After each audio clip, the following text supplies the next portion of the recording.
Hey, welcome to the show. Eric Peters from Eric Peters Autos joins me. Always look forward to talking to you every Tuesday, Eric, just because there's a lot happening. I never know from week to week what the big news is going to be. First of all, let me ask, how are you doing, and what's on your radar screen? I'm doing pretty well, though. I'm sorry I didn't suit up appropriately for this episode of the Bryan Hyde show. I was going to put on my banana outfit, uh, but I left it at the No Kings protest. Oh my goodness, What is that yes, all about, by the way? Why are they wearing like vegetable outfits? or I don't understand it. dinosaurs, or Yeah, yeah. what is that all about? I think it's a distraction from the fact that you have a bunch of ostensible adults um, protesting and in some cases crying in the streets over things that they don't know. They're hard pressed to answer. When someone sincerely asks them, "What exactly are you protesting?" It's just kind of vague, mumbled. Well, Trump, he's destroying the country, our democracy. Just talking points mishmash. Yeah, yeah. And it's interesting that it seems that probably half to maybe 70% of the people are on the verge of being geriatrics. It's like this cohort of rapidly aging boomers who think it's still 1973 and they're listening to Crosby, Stills, Nash and Young protesting the Vietnam War. And maybe that's a part of it. I mean, Eric, it's hard in today's environment not to allow ourselves to be more enemy driven. I find myself, stuff that makes my blood pressure go up, or I watch a video and I'm like, oh, I can feel the anger just starting to surge. I'm very careful about stuff like that because it took me a while to realize that's one of the easiest ways for us to be manipulated. It's the ring through the nose most people don't even realize is there. I think that's absolutely true. And I think that for a lot of people in this country, they are now in a state of just constant anxiety and anger. They have been I'm trying to pronounce this correctly. I like to make up these new words. Ideologized to such a degree that they've lost the capacity for any kind of reflective, critical thinking. To look at something and say, well, okay, what's this all about? Do I like this or do I not like this, and why? Do I not like it or like it? Instead, it's Orange Man bad. And again, I'm the last person to carry water for Trump. I have found many things to criticize about what he's been doing, but I can quantify it. I can tell you specifically why I don't like it. And I can also point to things that he's done that I do like. In other words, I'm not blinkered by ideology, and personality. And this is what we're dealing with. And there are a lot of people out there who have kind of, as you say, when we talked about this a little before we got on the air, have kind of slipped past the event horizon of reasonableness. You just can't even discuss anything with them. Yeah, it's disturbing, and I don't want to come off as superior and well, I'm so above all of that. Um, but it pains me to see good people, I mean people that I love, who when they wake up in the morning, the first thought in their head, Orange Man bad. And then they just feed that all day long. Every bit of news they watch, every person they talk to, it's all just an affirmation of he's really the worst, isn't he? You hate him too. Come on, let's all go to lunch and we'll hate on him together. It's like a Yeah, full-time job. I think you and I, and probably a lot of people in our Gen X demographic, are puzzled and baffled by this because we can remember a different America when most people weren't mentally ill. Most people were capable of taking in a point of view and thinking about it and responding to it on the merits rather than, as you say, just sort of like reflexively screaming Orange Man bad. I mean, Right. it's a caricature, but it's an accurate one. And I don't think it's coincidental that we have been subjected for the past 5 going on 6 years now to a brutal assault of just constant induction of stress and anxiety. Everything from the pandemic to Ukraine to Israel to this to that. It's just a juggernaut of things that are making people lose their minds. And I think a lot of people have lost their minds. And it makes me sad also. And it also worries me because it's dangerous. When you have lots of people out there who are not capable of reason any longer, who have lost their minds, those people, they're literally the loose cannons, to use that term, that can be directed at you and me and anybody else. And there's no shortage of people who are willing to escalate it to violence. I mean, Idaho is pretty tame in terms of the whole no kings thing. Yeah, there were protests, but they were pretty well behaved for the most part. But I have some friends from the Idaho Freedom Foundation who they just went out to do man on the street interviews. Now, I'm telling you this, they're not the kind who go out there to troll people and to, get in their face and, basically wave the red hat in their face like they're taunting a bull or something. They sincerely went out there to ask people, I think they had three questions that they wanted to ask them. Why are you protesting, or what's this all about? And almost immediately on them entering this event, they found themselves surrounded by a very, very hostile crowd, to the point that the police literally had to form a cordon around them and then escort them out. And it's like, these were not troublemakers. These weren't Proud Boys, suiting up for a fight or something. They were there to have fun and to observe and to get some video. But the response in return was the threat of violence. And frankly, if the cops hadn't been right there, I'm sure some licks would have been, taken. Yeah, something that strikes me as interesting while we're talking about it is that as American society has become increasingly secularized, there has been this rise in a kind of religious fervor that isn't religious, because these people, the ones that you're talking about, it's as if they regard anybody who isn't among the brethren, one of them, as a heretic. And it's almost like going back to Europe in the Middle Ages. If you didn't agree with whatever the orthodoxy was as presented by the dominant group, then you were literally in fear for your life. And you had to, hide in your basement to read your Tinsdale Bible, for example, because, if you got caught reading the heresy, you were going to, end up getting burned to death. And that's kind of where we're at in this country now. Yep. And I don't say this from the standpoint of, look, I'm not trying to get people, hey, we should be really ticked off at people who believe that way. I think they probably deserve a little bit of pity, but mostly I ask people, consider what's going on here from the standpoint of, don't be that easily played. Don't be Yep. the kind of person who can be so easily played that they'll abandon their principles, or maybe just chase what they think are principles, when it's really personality. And this is, where the shoe is on the other foot. This, by the way, Eric, this is one of the places where I think your credibility to me is pretty dang secure.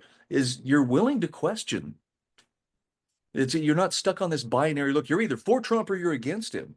You're willing to think Thank you for outside the that. box. I mean, I know I'm not perfect, but at least I think I'm not crazy. I mean, I'm a little weird.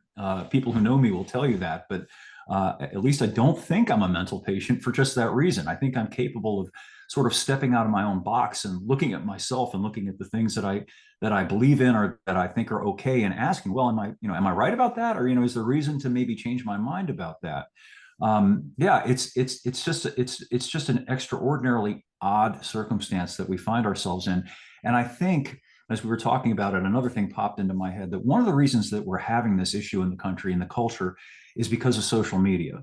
I have found that since I have divorced myself from X, which X communicated me, I don't spend any time doom scrolling through all the stuff that's on X that seems to me to be designed to trigger people, whether you're on the left or the right, whatever, your particular ideological orientation is. You'll get this barrage of stuff, that confirms in your mind, if you let it, that, everything is terrible and the enemy is at the gates and we have to worry about these horrible people on the other side. It's not just that we disagree with them, that, they're Satan's spawn and they have to be stamped out some way. It's very corrosive. And I find that I'm in a much better place and a state of mind since I don't spend hardly any time any longer on X other than to post links to my articles. No, I think that's sound advice. And the point that people miss too is we have been manipulated as a population. This is not some John Bircher conspiracy about, well, people are pulling strings. This has been well understood for over 100 years, how to manipulate public opinion, how to shift public opinion. And I'm going to even argue, in some ways, not all propaganda is bad. Propaganda that persuades me to wear my seatbelt, that persuades me rather than threatens me, I think is actually a pretty cool thing. But propaganda that persuades me, oh no, my government can do things in the dark and without me knowing and without understanding what the costs are involved or what is actually being done in our name. And it's just too complicated for us to understand. So we just have to trust the experts. I think we saw a pretty good lesson 5 years ago of what happens when we trusted the experts. And those experts took advantage, plain and Yeah, simple. they did. You made me have a flashback when you talked about propaganda. I would call it public service. You remember when we were kids and they used to have Schoolhouse Rock on TV? Oh yeah. Oh Conjunction yeah. junction, what's your function? And those were good. They kind of got kids into learning their ABCs and basic math and things like that in a fun way. I don't have a problem with that. That's enhancing and promoting something that's healthy and good. Like you, my issue comes down to being manipulated and being pushed. That's what I don't like. If, for example, the government were to tell people, the evidence is that if you do X, it will be good for you, and leave it at that, and let the facts speak for themselves, I would not have an issue with that. What I have an issue with is when they just really apply this pressure to people. You have to believe that X is good for you, and not only that, if you disbelieve it, you're a bad person, and we'll make you do it regardless. We'll supersede your judgment, we'll supersede your autonomy as an individual, and will compel you to do what we think you should do. That's when I have a problem with it. I think you may have stumbled onto one of the keys for escaping the matrix, and that is social media is the input, I think, for most of us, to be attached to the matrix, so to speak. Um, so I think so. And I think it's particularly pernicious. And this is by no means my own observation. I think this is becoming common, that particularly for kids, it's so damaging to kids who are immersed in that and who relate to the world and to other people chiefly through that medium. When you and I were kids, we related directly with other kids and our parents and other people out in the real world. And that's a very different nuanced thing because you actually have face to face time with another human being who's a real person, as opposed to what's probably some bot on a social media thing that's just trying to poke you and egg you on into having a particular point of view. right. All I know is we have uh, we have our work cut out for us if we're going to stay sane, if we're going to remain free. And you mentioned, well, maybe I'm kind of a weirdo for this. You almost have to be. You have to be comfortable with not fitting in with society because the people who fit in, I'm sorry, there's no diplomatic way to say this, but they fit in because they have given up any sense of individuality. Safer to run with the herd, and I just I don't know. I know Eric, in reading your writing for many years, you would take the discomfort or the uncertainty that comes with freedom and the ability to chart your own course than the comfortable certitude of knowing that I'm fitting in and nobody thinks anything's wrong with me. And when the whole herd of lemmings is racing for a cliff. Well, sure, because fundamentally, what defines us as individuals? It's autonomy of mind. The sacrosanct idea that I'm going to choose for myself, I'm going to evaluate, and I'm going to weigh pros and cons, and nobody just tells me what to do, and I'm not going to be part of a herd. If you're a part of a herd, you've lost your humanity. You've literally become cattle. You become this just animal that goes wherever. When we were kids, remember they would tell us about the lemmings rushing over the cliff, and Mhm. are you gonna do something just because other people want you to do it? And we were instructed that that's a bad idea. That you got to use this thing that you got here in your head that teaches that allows you to do the one thing that animals can't, which is to think. Use your brain.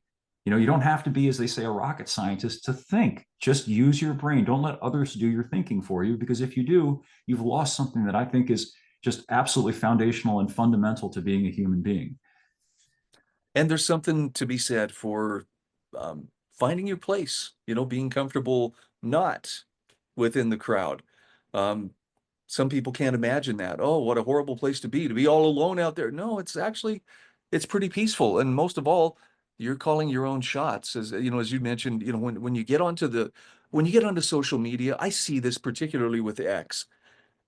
Whatever I linger on for, however long it takes the Yep. algorithm to measure it, that's what I see more of. Yep. Yep. Plain and simple. I want to mention something here because I know hopefully that there are some younger people who are listening to us rattle on. If they haven't seen it, I think you'll probably agree with what I'm going to say. There's a great movie from the 80s, one of those John Hughes movies called The Breakfast Club. And it's about a bunch of high school kids who are caught in after school detention for various sins that they've committed. And each one is sort of an archetype. There's the jock, there's the prom queen, and the various other characters. And what's interesting about it is that these kids have to confront their own ideology. Like they were pigeonholed into their category.